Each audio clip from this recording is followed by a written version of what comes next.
All right, let's see what your animal energy is for March. Fascinating. Oh my God. Yes, fire and flame. Okay, no, let me just talk about why this is so good.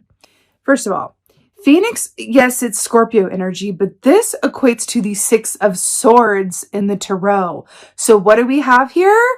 Flame and sword. I love this so much. This is so good, you guys, especially you guys being a fire sign as well. So Sagittarius, the symbol of Sagittarius is the bow and the arrow, which is like the arrow is like another form of a sword that flies through the air to make it hit its mark. Whoa. Whoa, okay. Took me a minute to walk down that trail, but we got there. So the Phoenix with the Six of Swords is such a beautiful energy because the Six of Swords is my favorite of the entire suit. It speaks of inner peace.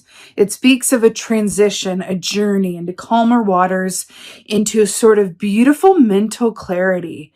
It's that beautiful image of water that's undisturbed and perfect. That's Six of Swords, and I really, really love that. You know, the fact that this Phoenix is coming up in this context, because Phoenix medicine is so much about rising from the ashes and rebirth and renewal. I'm telling you, it's sword and it's flame. It's both of those things together feel like that's where the power is. This feels really, really good. A lot of opportunity inherent in this as well, but I feel like we could also take this literally.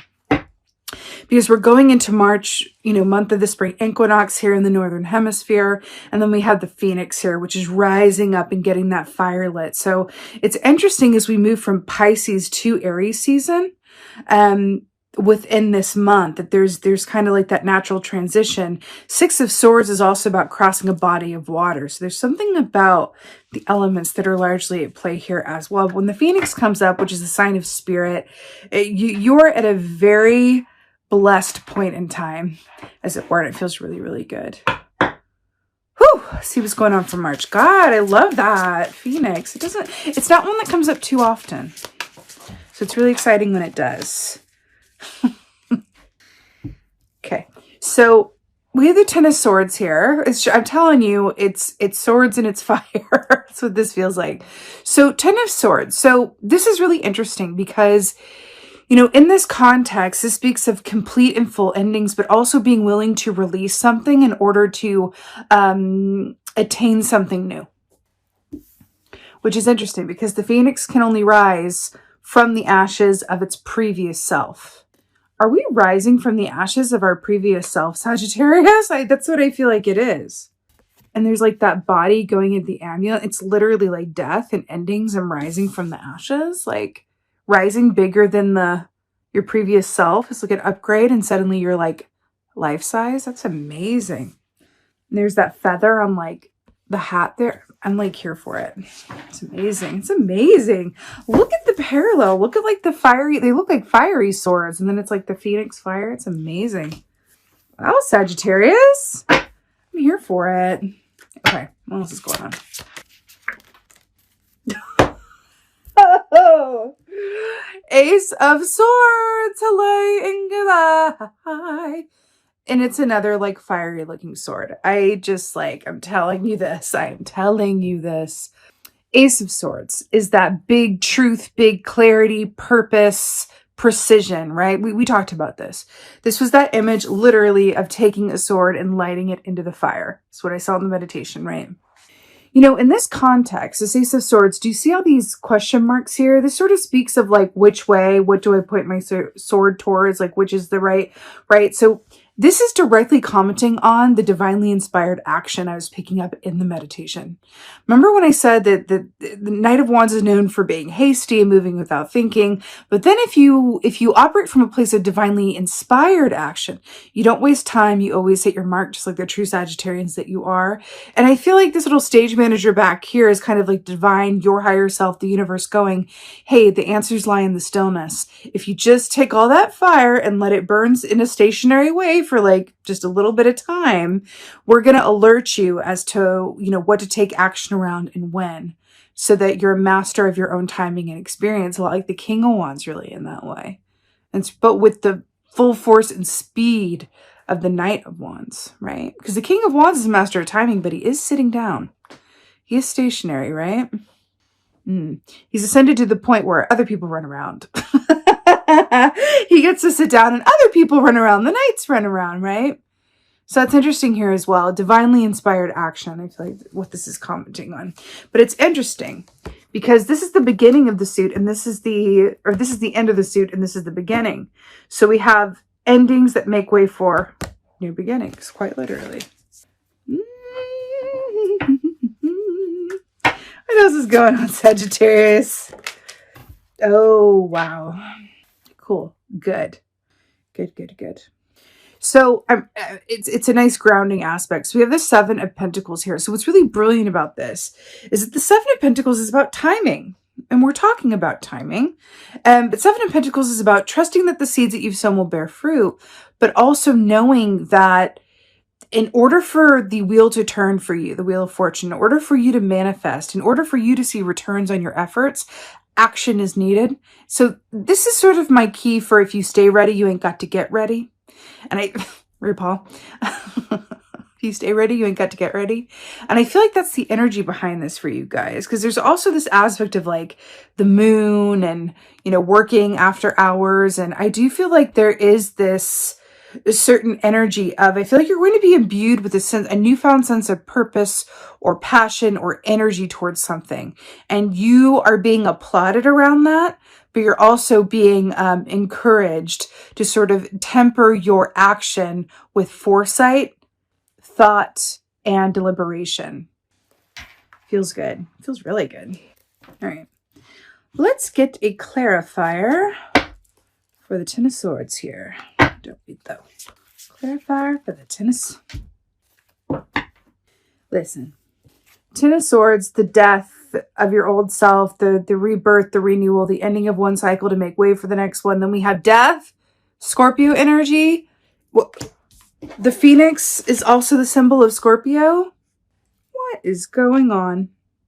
We already talked about this. It's endings that make way for new beginnings. It's rebirth.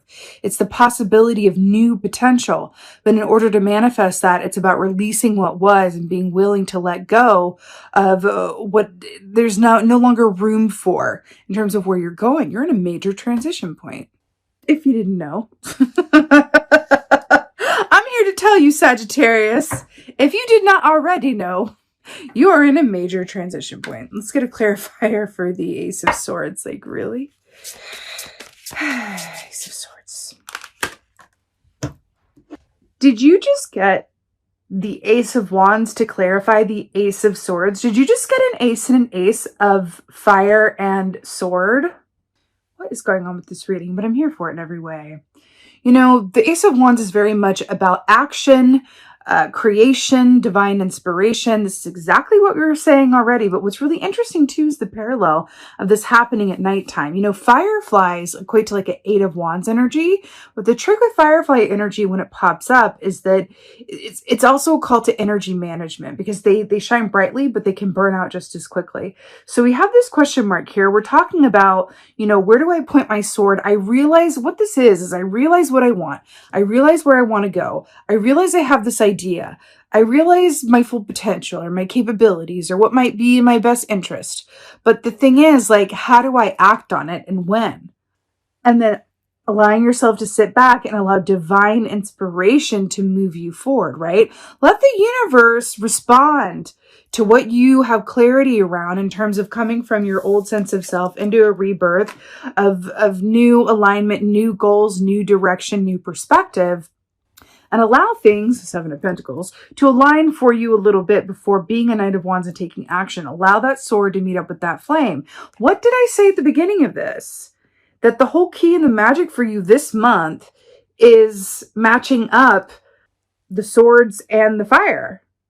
Thought, precision, deliberation with action, passion, and movement. Okay. Let's get a clarifier for Seven of Pentacles. I'm just like, really? There's something with the nighttime here, like I said, like the nighttime energy with the moon as well. There could be a lot of dreams, dreamtime messages from your subconscious that you wake up with these great ideas. You wake up with like, oh my God, I should call my friend. I haven't talked to them in a while. And then you end up getting on the phone and they give you an idea for something, or they offer to introduce you to someone, or they, you know, whatever this is. This could be you're ready for love. and this is lining up for you in this way and you're ready. This could be you're ready for a new career or to do something different with your current work or to move or whatever this is, right? But it's really beautiful. It feels very exciting. Queen of Wands with the Seven of Pentacles. What do we say about allowing the universe to line things up for you, right? Allowing the universe to respond to your point of clarity, right? I feel like the whole message around this too is that you're working in tandem with the universe. You are co-creating. Now, the Queen of Wands here is really brilliant because she is the queen of allowing her highest and best good to come to her. She is an absolute magnet for it. Why? Because she doesn't have anything blocking those manifestations from coming through, right? Which means she's seated in her confidence. She's highly confident, the Queen of Wands. She's directly connected to what makes her happy, and she's the absolute queen of self-care game. She's really, really great at that. So it's interesting that we have all of this, and then we end with allowing yourself to sit back and just allow the manifestation to come through and the divine timing to line up for you. Sometimes it's not always about, I've got the clarity, I want to move forward, and now it's time. Sometimes it's getting a bit of a preview before it happens. You get the clarity, you're inspired to move forward, an opportunity or two comes to mind or comes through, and then we have to kind of practice a bit of patience right before we really get off to the races, which can oftentimes be the most important part. And sometimes we don't recognize that time as the gift that it is, to enjoy the moment before you get what you desire. That's ultimately what this feels like. Enjoy the moment, enjoy the time before you get what it is that you desire. I feel like it might be more than one thing. But look, endings that make way for new beginnings. Inspired thought meets up with, inspired thought meets up with inspired action. Let's go with that. I like that. Which leads to a manifestation moving forward for you, but you as a co-creator are being asked. Sometimes it's just as important to be still as it is to take action. You're being asked to allow your highest and best good to come through for you and to enjoy this time before you get the returns on what you are starting to get moving here during the month, which is really beautiful. This also lines up really, really well with the fact that we're going into, from Pisces to Aries season, we're going into the spring equinox. So it also feels like there's a special note around you being aligned with the time of year it is. We are in the Northern Hemisphere. So if you're in the Southern Hemisphere, it'll be a bit different, but, apply it as it's relevant. But it really feels like you're in a beautiful place of alignment. And again, I got to say, it's the sword and the flame. It's sword and fire. That's what this feels like. Deliberation plus action. It's really feels very powerful. Let's get an oracle. It really does. It feels something else entirely. Let's get an oracle.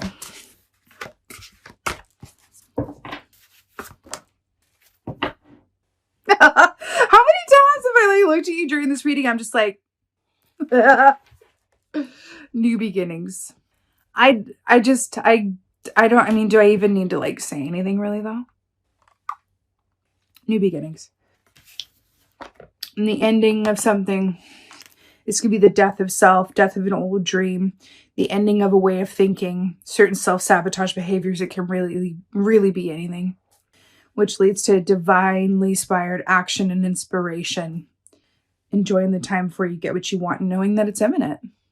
You know what's coming through? You know that time where, let's say you've been looking for a job for a long time, a job that you really love to do, that pays you, the right amount, that it's a perfect location, it's all of these things lining up.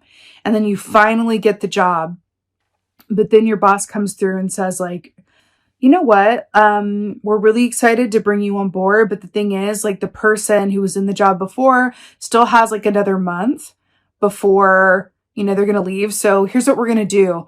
We're going to bring you on in a month's time, but it's going to be paid because, we want to, incentivize you to be excited to come on board. So you're going to have a month of paid pre-leave before you start this job. And it's just are you freaking kidding? It's just could this get any better? That's kind of a similar energy that I'm picking up on in terms of there's going to be a lot to be excited about, but I keep on hearing it. There's something about the key to this as well is enjoying this time before you get what you want. Because when you get what you want, that requires the true ending of life as you knew it. Because even wish fulfillment requires change. And change is hard. I don't care if it's the happiest change in the world. Change in itself is not necessarily natural to us as humans who have desires and egos and like a routine. You know what I mean? But new beginnings. Ever have a little flying baby up here? You're really headed for a new chapter and a whole new ball game, and it's really, really beautiful. I really like that it started with the beginning, that it began with the endings, with the Ten of Swords and the Death. Like, these are the two that represent endings in the tarot, and you get them right off the start to double aces. This is absolutely amazing, Sagittarius. New beginnings indeed. Sword and flame. That is the key.